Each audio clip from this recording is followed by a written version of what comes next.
바이오팜의 사전적 뜻은 컴퓨터에 의하여 동물 사육이나 식물 재배의 관리가 실시되고 있는 생물 농장을 바이오팜이라고 합니다.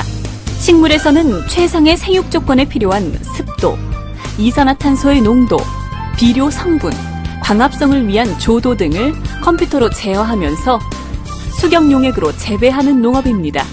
주식회사 바이오팜은 이보다 더 중요한 조립식 다층 식물 재배 타워와 물고기 사육과 식물 재배용 LED를 복합적으로 융합해서 지하 창고에서도 관행보다 400% 이상 증선할 수 있습니다. 김여산의 25층 아파트 베란다에는 21세기형 첨단 농장이 있습니다. 농장 이름은 물고기 농부가 재배하는 다층 텃밭입니다. 신문 한 장 면적이지만 1층에는 물고기 농부 7가족, 2층에는 미나리 6묶음, 3층, 4층, 5층에는 층마다 상추, 치커리, 배추 등이 12포기씩 모두 42포기 채소가 자라고 있는 자동 농장입니다. 이것이 바로 주식회사 바이오팜이 국내 특허와 국제 특허 기술을 보유한 조립식 수직 아쿠아포닉 시스템 기술로 만든 물고기 농부가 재배하는 다층 텃밭입니다. 물고기 농부가 재배하는 다층 텃밭은 비료와 흙이 전혀 없어도 되는 양액 수경 재배의 장점과 인공 토양을 사용하는 배지 수경 재배의 장점만을 취합한 새로운 재배 방법입니다. 식물의 뿌리가 영양액에 잠겨있지 않고도 뿌리가 건조해지지 않고 영양액과 산소를 충족할 수 있는 바이오팜의 특별한 재배법은 아래와 같은 솔루션입니다. 적층식 화분에는 큰 구멍에 양액 공급 통로와 작은 구멍에 양액 배출 통로가 있습니다. 큰 구멍에는 PVC 파이프를, 작은 구멍에는 호스를 삽입하되 물이 새지 않도록 파킹으로 고정합니다.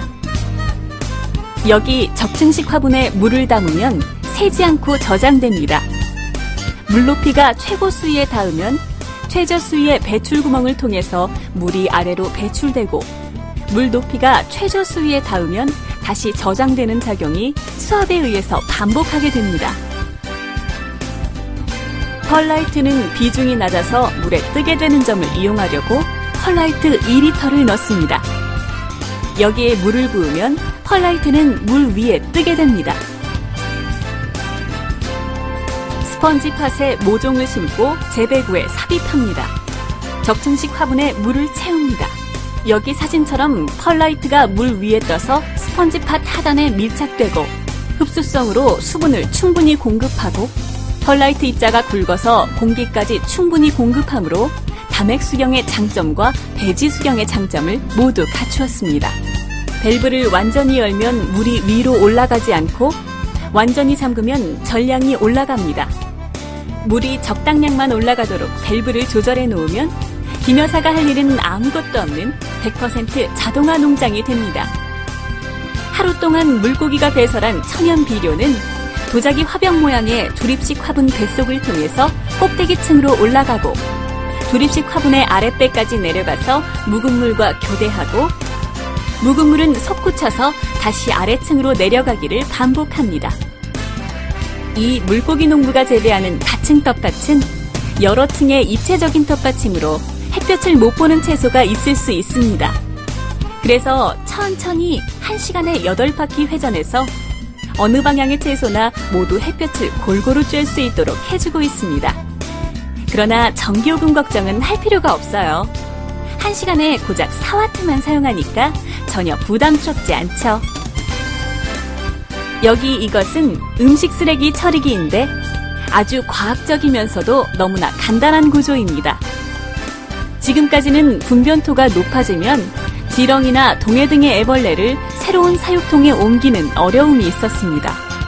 그러나 이 음식 쓰레기 처리기는 지렁이나 동해 등의 애벌레를 옮겨 담을 필요가 없이 분변토가 너무 높이 쌓이면 새 사육통을 분변토 위에 올려놓고 음식 쓰레기를 넣어주면 됩니다. 벌레들이 모두 먹이를 찾아서 위층으로 이동하게 되고 이동이 끝나면 밑에 통을 드러내면 됩니다. 사람들은 음식 쓰레기 친환경 처리에 무관심하겠지만 정부는 국제환경조약 때문에 땅에 묻지도 못하고 불에 태우지도 못하고 천문학적인 처리 비용을 지출해야 됩니다. 그 천문학적인 큰 돈이 국민의 세금이니까 결국 우리들의 돈이죠. 그러나 집집마다 음식 쓰레기로 지렁이를 기른다면 간단히 해결됩니다. 지퍼를 열고 음식 쓰레기를 넣어주면 지렁이가 맛있게 먹고 해결해줍니다. 동해등해보다 지렁이 사육이 더 유리한데 여기 시뮬레이션은 동해등해를 사육하네요. 동해등해의 애벌레는 번데기가 되려고 안식처를 찾아서 돌아다니다가 탈출구를 발견하고 전진하면 풍덩 빠지면서 미끄럼을 타고 물고기 탱크에 떨어지도록 살게 되었습니다. 애벌레가 물고기를 향해서 물탱크에 떨어지네요. 물고기가 반갑게 맞이합니다. 냠냠냠. 김 여사는 이제 더 이상 돈 주고 구입한 사료를 금붕어에게 줄 필요가 없어졌습니다. 음식 쓰레기가 벌레를 키우고 벌레가 금붕어를 키우고 금붕어는 채소를 키우는 완전한 자연순환입니다. 김 여사의 가족은 친환경 채소를 자급자족하고 남은 쓰레기를 벌레들에게 던져줌으로써 자연순환에 동참하고 애국자가 됐습니다. 물고기 농부가 재배하는 다층 텃밭의 농장주인 김 여사 만세! 애국자 만세!